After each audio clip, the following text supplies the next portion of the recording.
Hey everybody, it is Dina from Re-Claym'd Market in East Bridgewater, Massachusetts.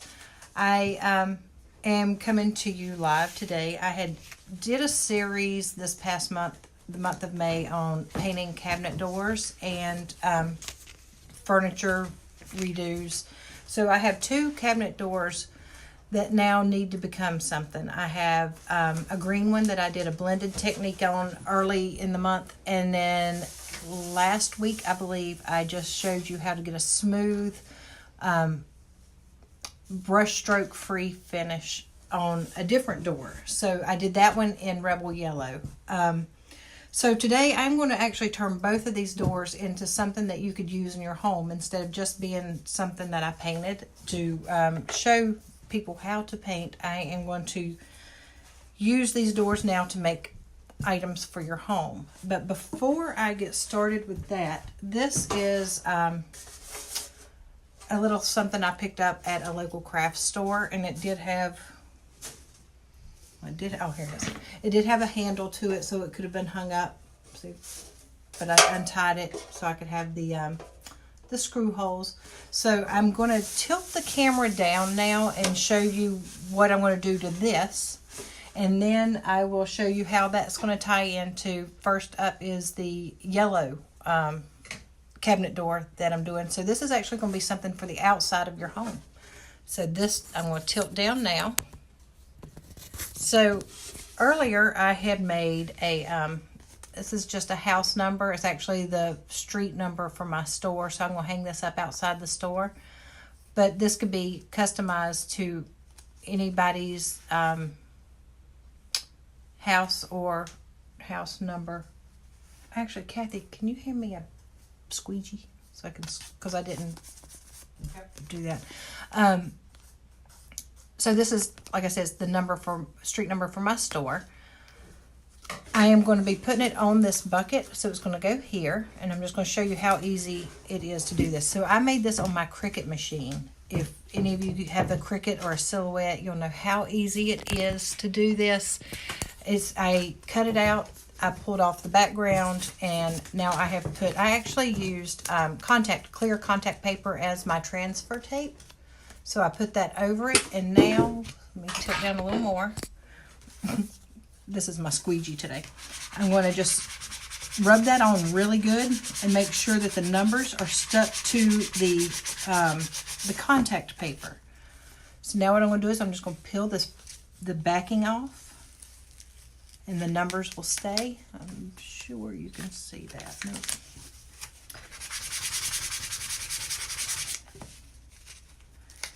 And it's best if you do this at like an angle, and you can kind of work it down as you go. Now this time I am just putting the vinyl actually on the surface. I am using a permanent vinyl, so it is made to stay outside.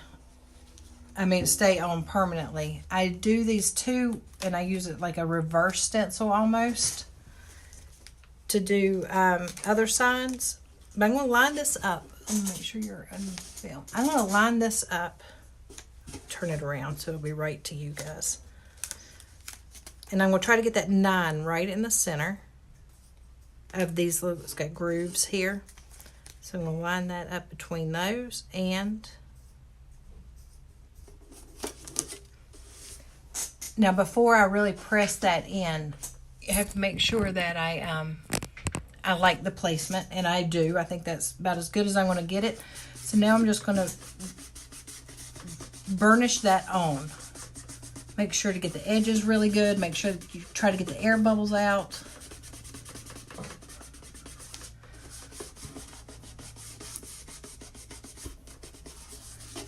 And then I'm going to pull this off again. I'm going to do it at an angle. So that is all that is going to be done to this. Now, where I took this handle off, it was on the back.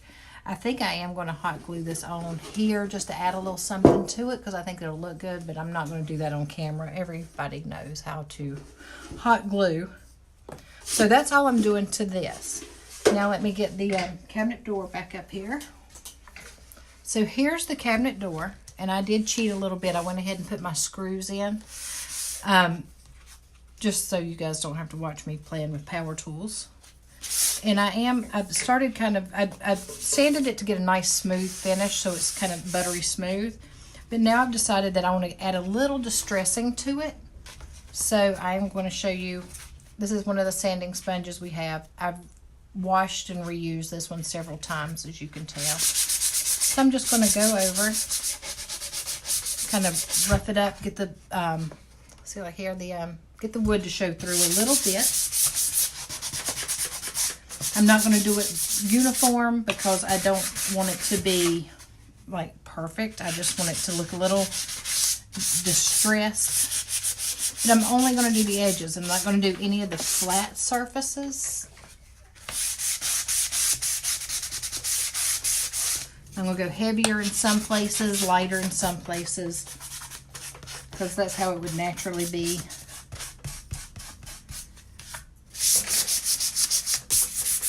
I'm going to take it to the outside edge a little bit, the corners. And I know that probably sounds horrible on camera. That's all I'm going to do. I'll get this edge here a little bit. So just wanted to add a little, rough it up a little bit so it wouldn't be so perfect.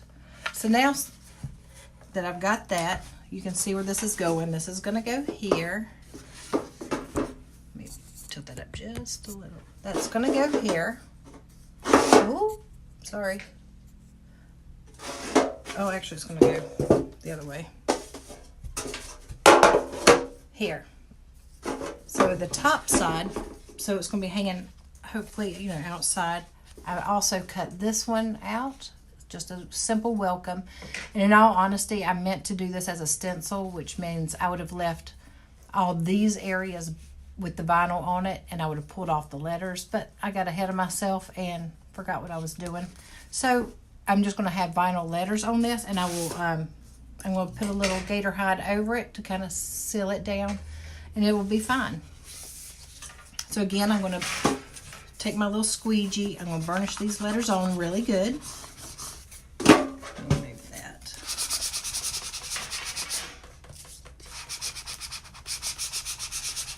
And Cricut does make real squeegees. I just typically use any flat thing I have.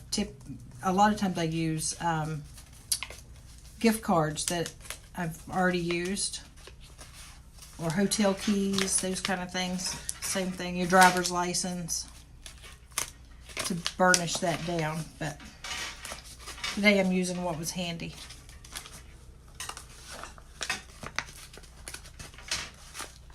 Oh, the E is wanting to stick to the paper. So now I'm left with this on the contact paper. I'm going to stand up so I can get a better sight line. I'm going to kind of use my edges here to center it. Like I said, I just designed this on my Cricut. I used a font that I thought would show up really nice. I'm going to rub that down good, make sure I've got all the air bubbles out off the letters. And this is super fast, super easy.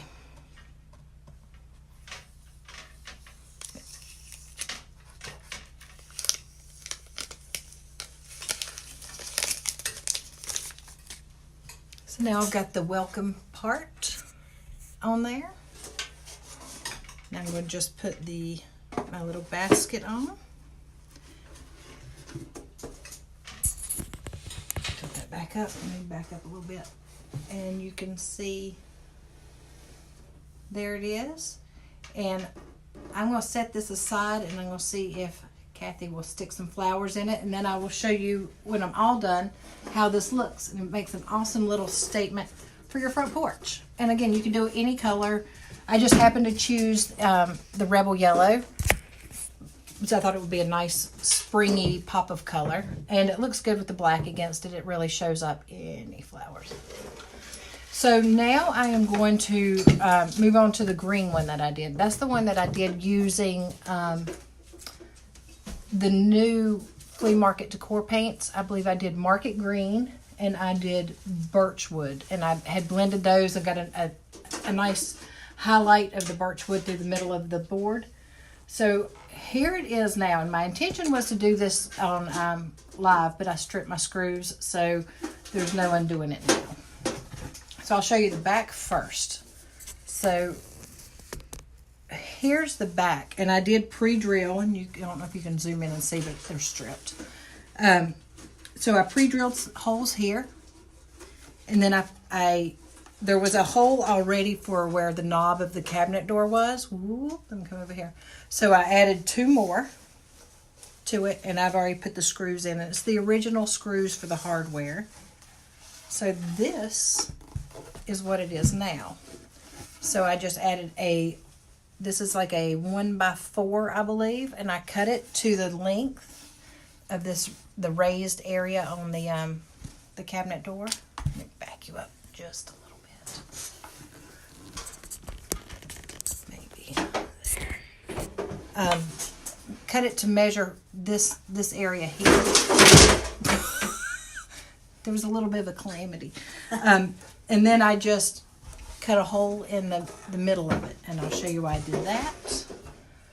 So these are the hardware, I'll show you in a minute, that I had taken off of an old dresser, and with the intentions that I would paint them and reuse them on a different piece. But as you can see, they're all perfectly chippy and awesome. So I'm going to reuse them like this. Ironically, they're pretty close in color to the birchwood color that I had painted this. And I did that, again, to match the blended area here. So all I'm going to do now, I've already put the screws on. These are just going to get turned on to here. Super simple, even though you can't see what I'm doing there. And I chose to do 3. You could do as many as you want, but I found 3 knobs that I liked the way they looked, so I went with these. And to protect the finish, I did clear coat them because I don't want it to chip anymore.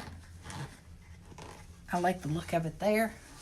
So now I have this, and the hole is for here. So now you could use this. I'm going to tilt it up just a little bit. And that's literally, this is all I did. After my demo of painting the door, I cut and measured this board, pre-drilled holes, attached it. I already had 1 hole for the knobs. I attached those. I chose to do 3.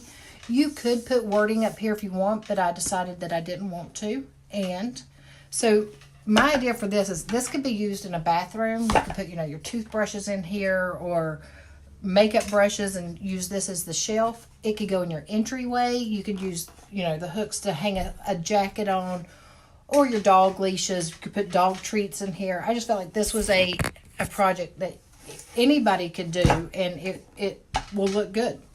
So on the back to hang it, I haven't done it yet, but I would add a couple D-rings here, and I would do those as opposed to just the sawtooth edges, because I think you could get a better grip on it, and it would give you a more secure hang. And I would make it to where the D-rings came just above the edge of the cabinet. And that is the second project. I told you these were going to be fast, and I had done the work ahead. Again, if you're interested in the colors, this is market green here. This was a blended highlight in the middle using the birchwood. I did the shelf in the birchwood. Just a ordinary mason jar. You could use any knobs. You could use hooks. You could use just about anything. Glass knobs would be pretty, the little crystal looking ones. But again, I like the old and chippy. So that is project number 2 using the cabinet doors that I did. And now back to the yellow one.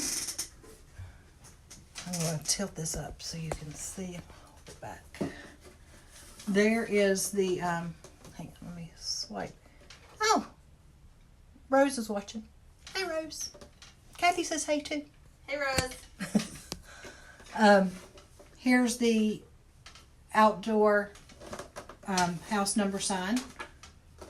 Well, go that way with it. Now, how cute is that? Now, I had 10 projects in mind that I was trying to decide on to use these doors, and I chose these 2 because I figured it would be one for interior, one for exterior. I absolutely love repurposing. That's probably one of my favorite things to do. The only thing I will say that I will still do to this one, because I didn't paint this is just the vinyl lettering.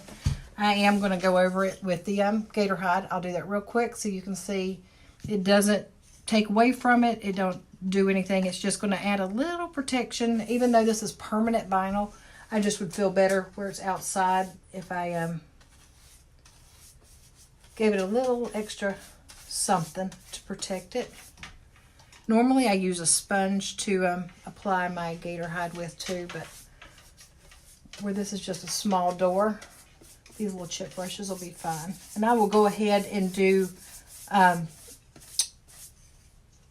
the whole interior anyway of this door to keep it kind of uniform. You don't want to have part of it sealed and finished and part of it not, because you would see the difference in the sheen. But that is as easy as it gets. If you one of the things I thought about doing was a laundry sign. Same type thing, but I would have done it sideways, had laundry wrote across it, or a funny laundry saying name. I would have put clothespins on it, maybe something to hang your lost socks on. I also thought about doing an office organizer. I have a little basket that's made to put your mail in. I thought that would be cute to hang on here with a, you know, like a little saying, and maybe some hooks for your keys. It'd be a good place to, almost like a drop zone for when you come in the door, or a place just to put your incoming or outgoing bills in. And that is all. You can see the sheen of it's still wet. It won't be that shiny when it's all dry. But that is, like I said, as easy as it gets. When it's dry, I am going to put my little basket of flowers back on. And I think that's all I'm going to do to it. And like I said, that's just two ideas that I had and thought I would show you my other love. I love painting and decorating, but I also love to repurpose items. So these are just cabinet doors that I've repurposed, and I have a good friend who just hooked me up with a lot of cabinet doors. So there will be a lot of projects coming with those, I'm sure. So that is all for today. I do want to say my June series is going, I'm still deciding on what it's going to be. I think I've narrowed it down, but if there is something, one of the products that Dixie Belle offers that you would like to see more about, I think I'm leaning towards mud and dirt. I'm trying to think what the other one was. Sea spray. I think I'm leaning towards doing something with those three this month, but if there's something that you would rather see, please drop it in the comments, or shoot us a private message, and I'll be happy to see what I can do about changing that up. And again, that'll be next Thursday. I will post what it's going to be beforehand, but it'll be Thursday at 11. I'm hoping to hop on before then and just show you guys another quick little crafty idea that we do here in the shop that I think you would like. It's like a 5-minute craft. And I think that's all for now. I want to thank you all for watching. If you don't mind passing this along to someone else that you think would enjoy it, I would appreciate it. And that is all for now. Thank you very much for tuning in. I'll see you next week.